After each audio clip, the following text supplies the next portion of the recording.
Our prisons are almost 100% full. It's one of the first big tests for the new government. How many inmates will they release and when? And Keir Starmer has begun his bonfire of the planning laws. But will his new MPs start getting nervous about building in their own constituencies?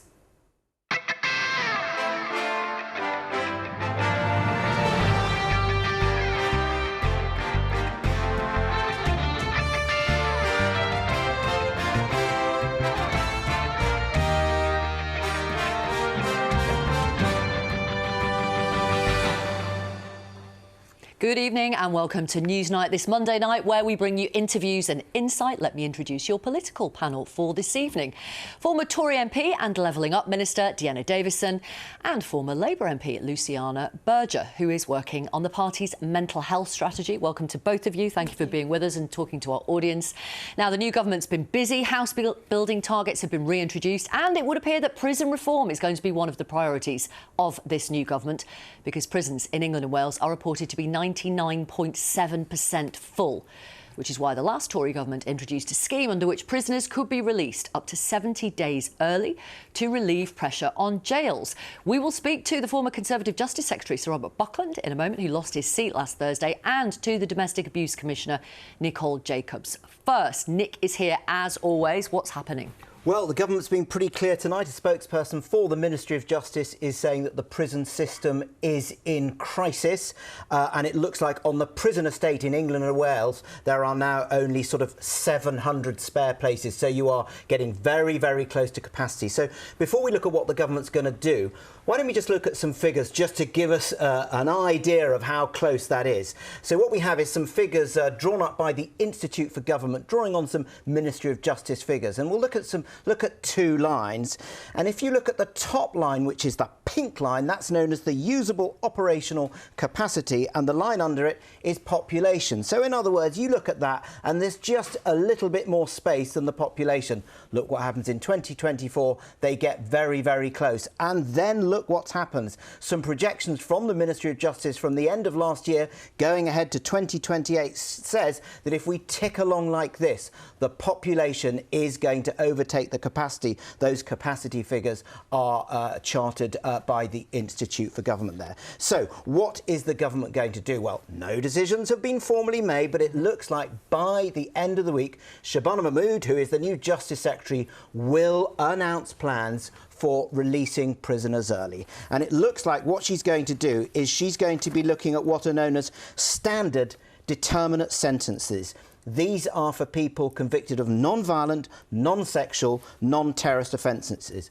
At the moment, you are released after 50% of your sentence, and you're released on licence. So if you reoffend, you're straight back in again.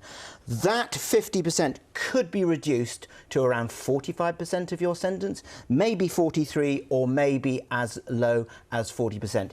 If you do that, that will free up places, as I understand it, in the low thousands. What the government will not do is reduce sentences for what are known as extended determinate sentences. That is violent, sexual or terrorist offences.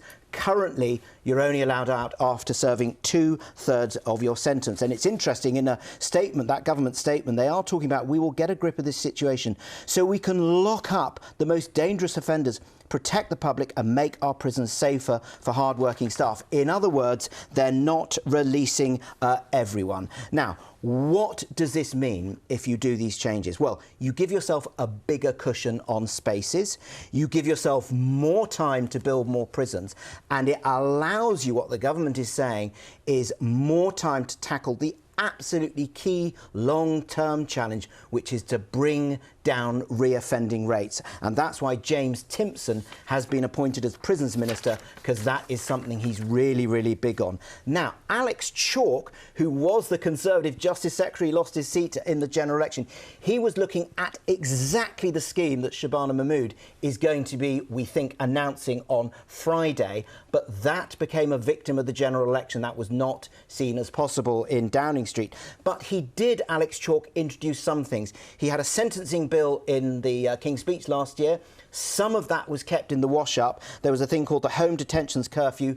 That survived, but the sentencing bill didn't come through. And one thing, key thing that didn't come through, they didn't get through, was a presumption against short-term sentences. That's under 12 months. A presumption that you wouldn't send people to prison when it's under 12 months. And crucially, what the Conservatives are saying is that they did start that building programme of new prisons. So 2, they say, have been built. 1 is being built. 2 have planning permission, and 1 is being waiting to be built, waiting to get planning permission. So I think what you might find is pretty strong attack from the government.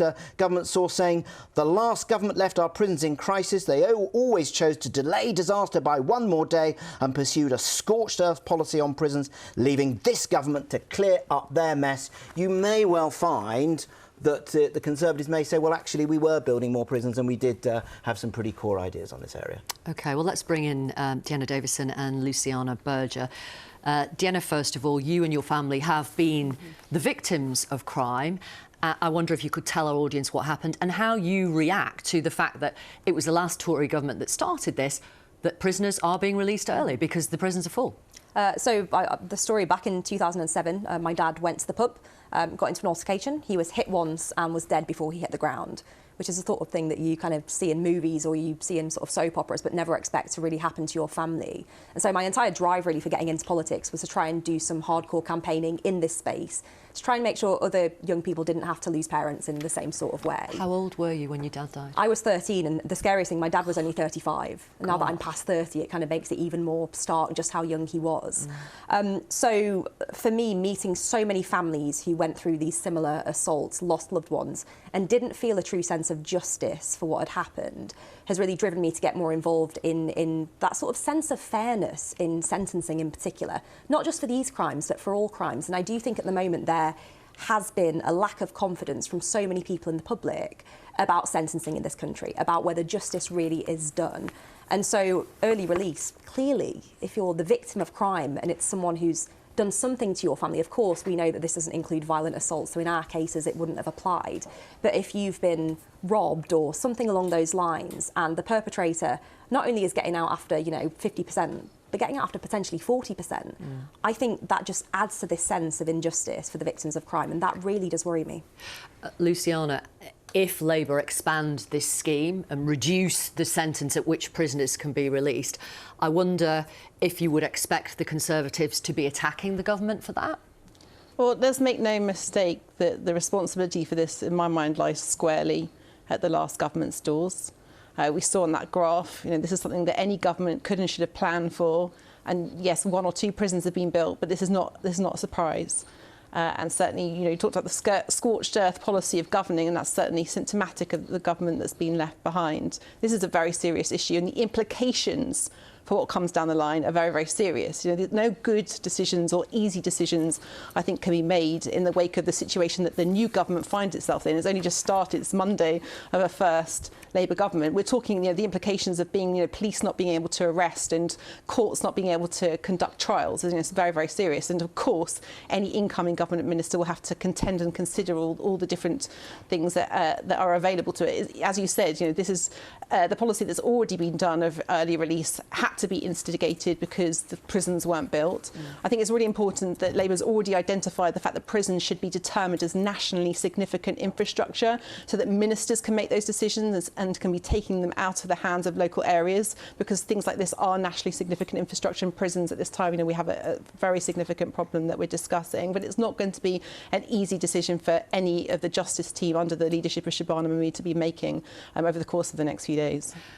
So when the decision was first made, it was last October when prisoners started to be released early under the last Conservative government. How do you feel when you hear that that's going to be your policy? It's uncomfortable, and that's not to say that the Ministry of Justice team pre the general election weren't really working hard on this. I had many a conversation with then the Justice Secretary, Alex Chalk, to get his reassurances that the work we were doing around sentencing for one-punch assaults would not be held back by the issues around prison places and prison capacity, and I got those assurances from him. He ran me through the steps that were being taken.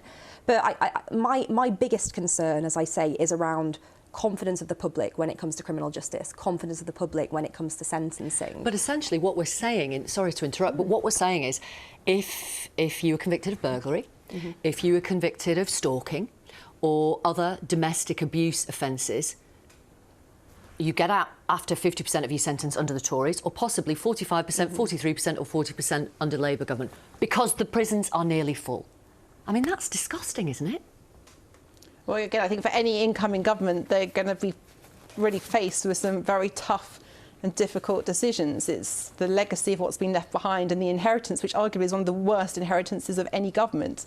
This is just one of what is a list of very, very tricky decisions that the Labour government will have to make. But ultimately, this is not going to be like a long-term decision or long-term implementation. This is only what the government will have to do in the immediate term to contend with what is the reality that it faces. Crisis. What were you going to say, Nick? Well, I was going to say that Keir Starmer clearly has very strong views on this in the long term, regardless of the crisis that's in front of us, by appointing James Timpson as his prison minister from the Prison Reform Trust. He strongly believes that too many people are in prison.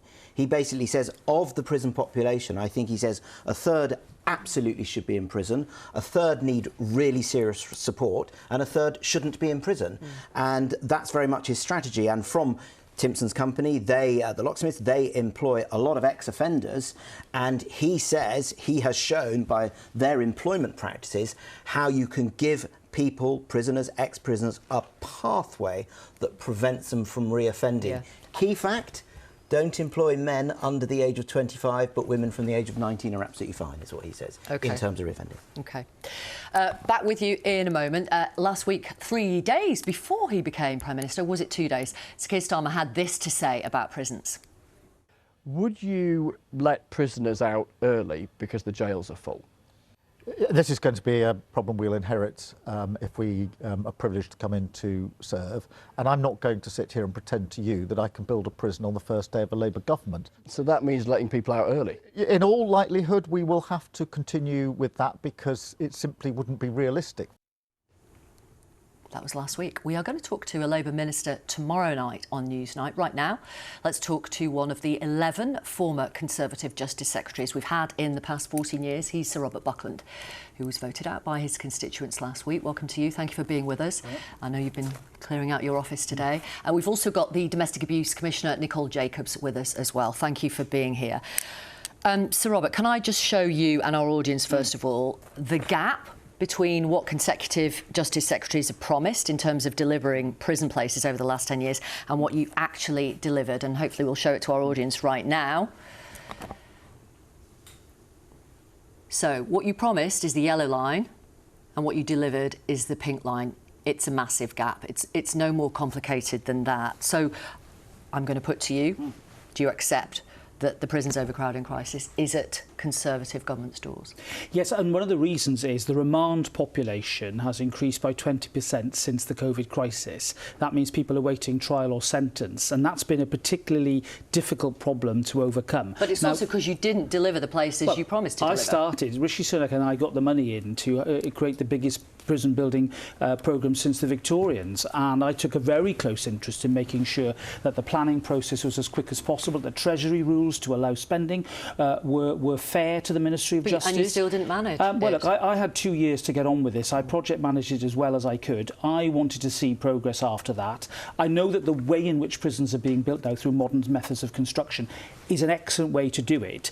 I do agree with the Labour approach on planning, making it a national priority. I think that could overcome... Why didn't you do that? Well, because we were working on MOJ land already, so we weren't having to make purchases. I had a number of conversations with affected members of Parliament to persuade them of the merits of having new prisons. It does seem that I'm afraid NIMBYism took control in some respects, and I was frustrated by the time that I got the boot that I wasn't able to make more progress. Now, I do think it's important that not only do we provide more prison places, but that here and now we also look through new technology at ways in which we can punish offenders but not use prison places. OK.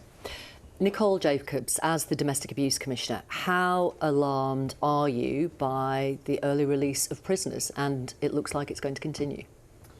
I mean, I'm extremely alarmed. It feels victims are paying the price for this crisis, and they will be the ones who will have sleepless nights thinking about or not knowing precisely, maybe not being properly communicated with about release. I mean, they will pay huge price, including their safety. Keep in mind, for victims of domestic abuse, the perpetrator knows where they live. They know everything about their life, their family. This is critically important when we are thinking about managing overcrowding in this way. And you know, but the victims aren't. I mean, in this sense, the victims aren't being considered. Yes, No. we know that if you're convicted of a serious sexual offence, serious violence or terrorism offences, you're staying inside.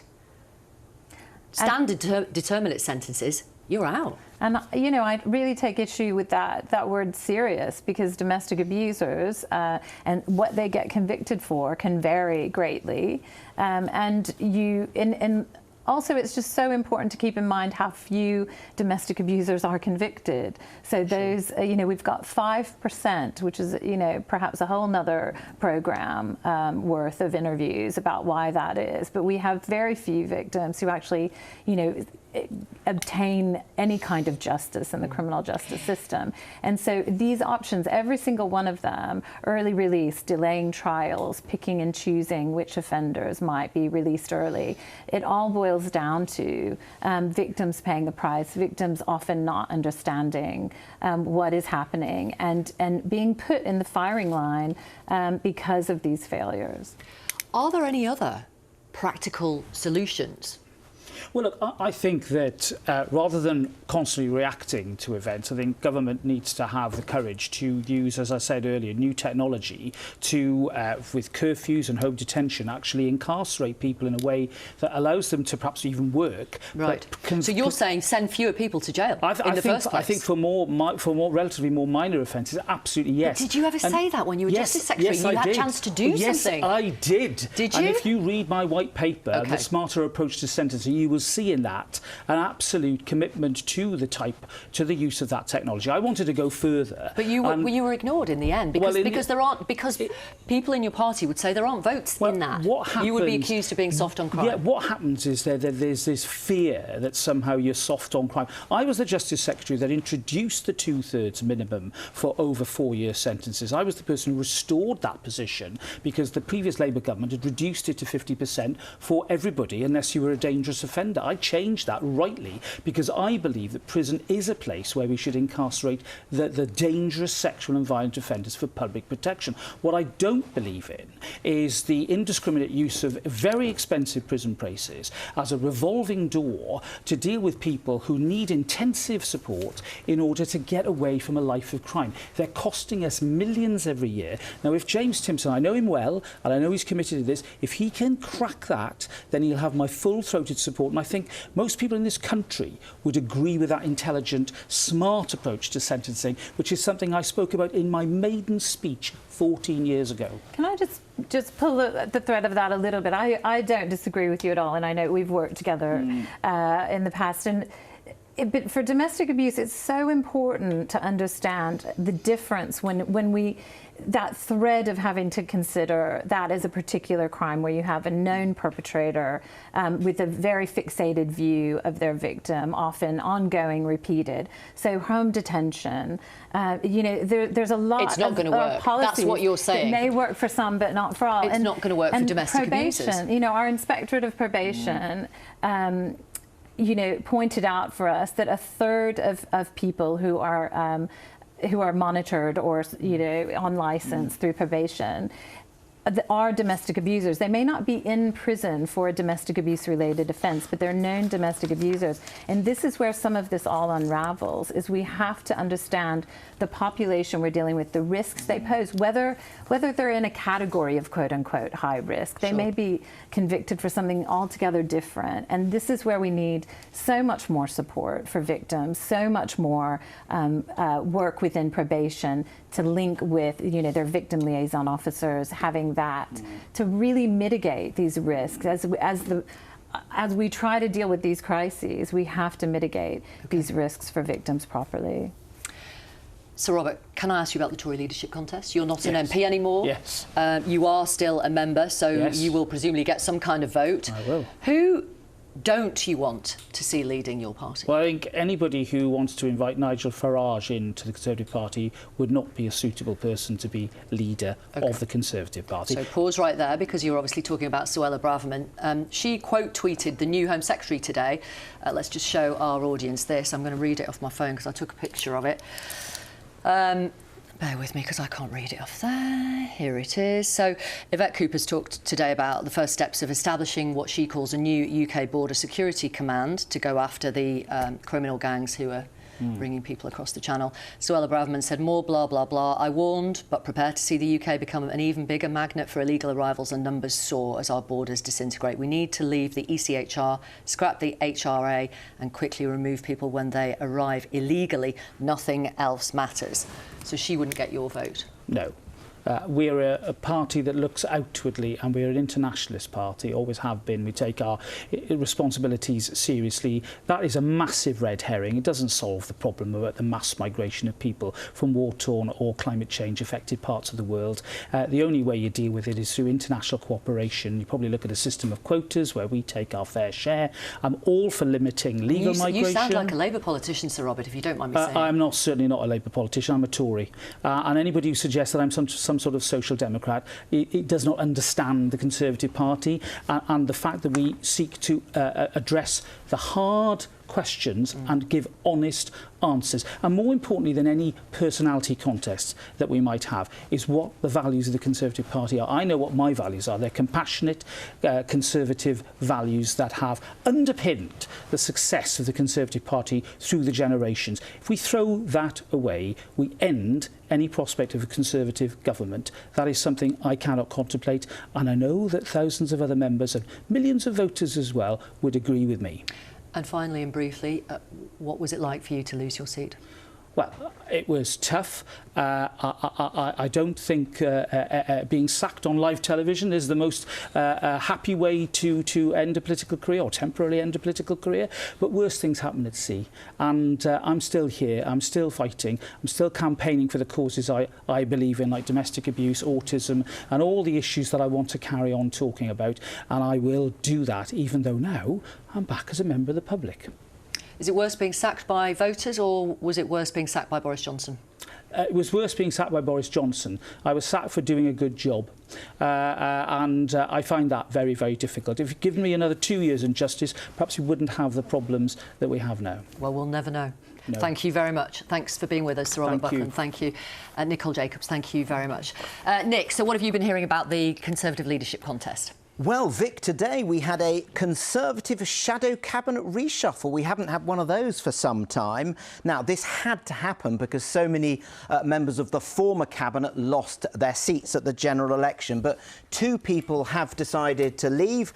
David Cameron's decided he wanted to go. Obviously, quite fancied the idea of being Foreign Secretary in the House of Lords, but not so keen on being Shadow Foreign Secretary. His place has been taken by his former deputy in the last Parliament, that's Andrew Mitchell, and Rick Holden, the Conservative Party chairman. He's gone. No great surprise there, because obviously he was technically in charge of a devastating election defeat. Now, what is interesting is to see some of the changes. So Kemi Badenoch, who's clearly going to stand for the Conservative leadership, she's gone into the much more significant, she was sort of the Business and Trade Secretary, much more politically significant role, shadow levelling up communities in housing, which means she gets to shadow Angela Rayner, the Deputy Prime Minister. But Tom Tugendhat keeps his security brief. Now, as I understand it, Rishi Sunak's intention in this shadow cabinet reshuffle, and his intention leading, is to be completely non-controversial. He just wants to sort of tick over until he finally goes. But in this list of the shadow cabinet, I can see three faces who I'm pretty sure will stand in that leadership contest. Kemi Badenoch, as we mentioned. Are we going to have a look? I think we've got a graphic somewhere. Then we have, so Kemi Badenoch, Vicky Atkins, who's now the shadow health secretary, and as I was saying, Tom Tugendhat, and possibly James Cleverly, the shadow home secretary. Maybe he will want to stand. Now, tomorrow... Can I ask Deanna, who, of those there, Jeremy Hunt's ruled himself out. That's why he's got a green cross across his face, in case you were wondering. Who would you go for? At this stage, I wouldn't, because I haven't heard their pitches. And I'm not saying that to try and get out of answering the question. I just think we need someone right now who can unite the Conservative Party, unite the different elements of the Conservative voters who deserted us to try and win them back, but also come up with a pitch for the country that's positive, optimistic and has proper Conservative values at its core. That person will get my vote. But you see, that's really significant what Deanna's saying there, because there are a number of senior figures, I reported this on Friday, William Hague, David Cameron, who, as I understand it, have gone to Rishi Sunak and say, please do a Michael Howard. Yeah, stay around until the Tory conference. Let's turn that into a beauty contest. As I understand it, so Rishi Sunak is going to chair his first meeting of the Shadow Cabinet tomorrow. Evidently, his view is that what needs to happen is the 1922 committee, Diana was on that, that's the backbench Conservative MPs, they're going to meet tomorrow to choose a new chair. Only 2 members of their executives have survived, Geoffrey Clifton-Brown and Bob Blackman. A lot of money, well, not money, but a lot of thought is on Bob Blackman. They don't place bets anymore. Definitely not money. They don't place bets anymore. No. There's a lot of people are thinking that Bob Blackman might be the person who gets the chair of that. And the Rishi Sunak view is it's up to the 1922 to decide the timetable, and then he will abide by that. Sure. Luciana, can the Conservatives learn anything from Labour in the way they changed so dramatically from that historic defeat in 2019 to this historic achievement now? Well, there's lots that the Conservative Party could learn. Whether it chooses to, I think, is another matter.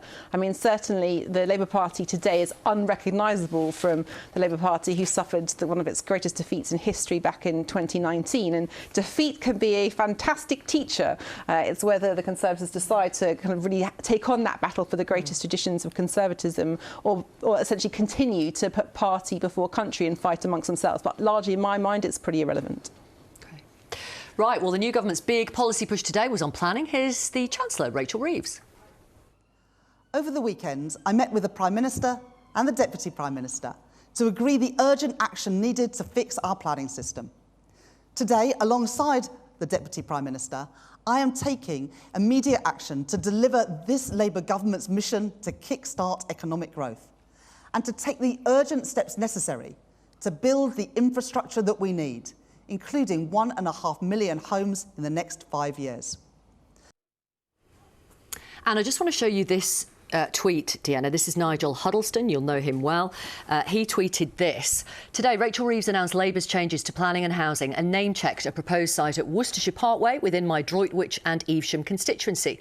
During the election campaign, I expressed grave concerns about Labour's instincts to make top-down decisions that impact the countryside from offices in Whitehall. The local voices should not be ignored. While we all know we need more housing, it has to be in the right place.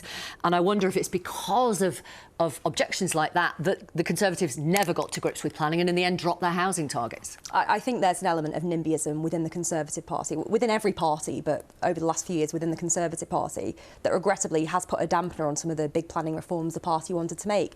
And I look at it from the perspective of my generation, and actually the generation younger than me now that's coming through, aspiring, wanting to own their own homes. And ultimately, if we want young people to feel like they have a proper stake in society, we need to build houses. And so it's very early on in the Labour government, but I did cast a smile hearing Rachel Reeves talking about her planning reforms today. Yeah, I mean, there are going to be possibly even Labour MPs who find that there may be some planning proposal for their constituency. Local people will be up in arms and they may feel that they need to represent their constituents.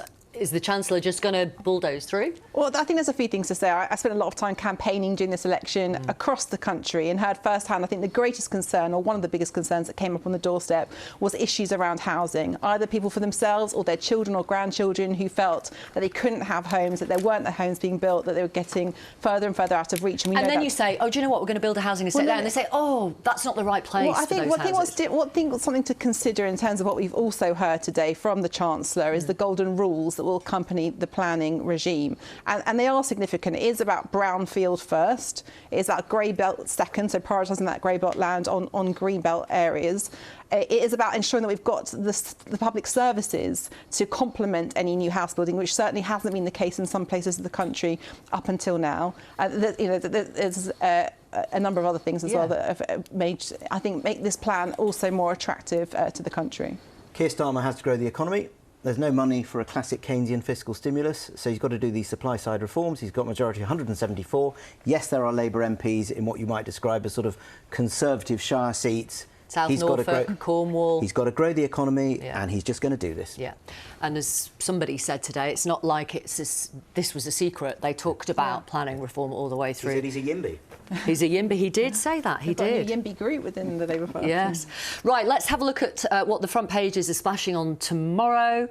Let's start with the Financial Times. Reeves sounds the alarm on finances and orders analysis of Tory spending. Does that suggest that at some point Rachel Reeves, the Chancellor, is going to say it's worse than we thought, Nick? Well, she may try to say that, but the nanosecond that Rachel Reeves says that, Paul Johnson of the IFS will say, you can't run that trick anymore. We've got the OBR, we've got the Treasury figures. Right. We know how bad it is.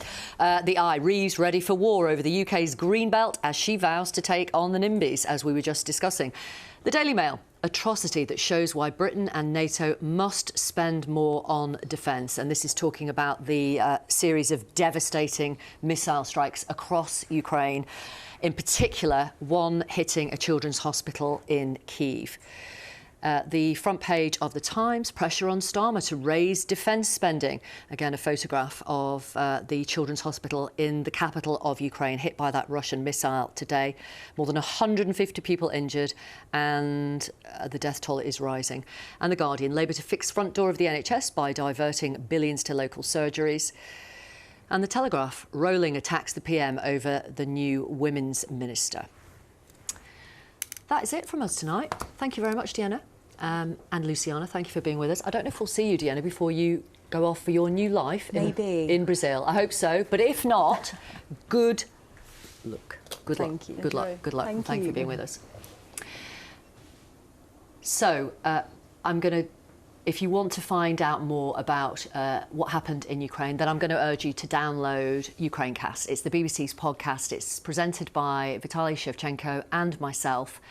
And we talk about exactly what happened across Ukraine today. It's ahead of the NATO summit in Washington tomorrow, where, of course, President Zelensky will be, and also the new UK Prime Minister. So just head to BBC Sounds. That's it from us tonight. I'll be back tomorrow. See you then.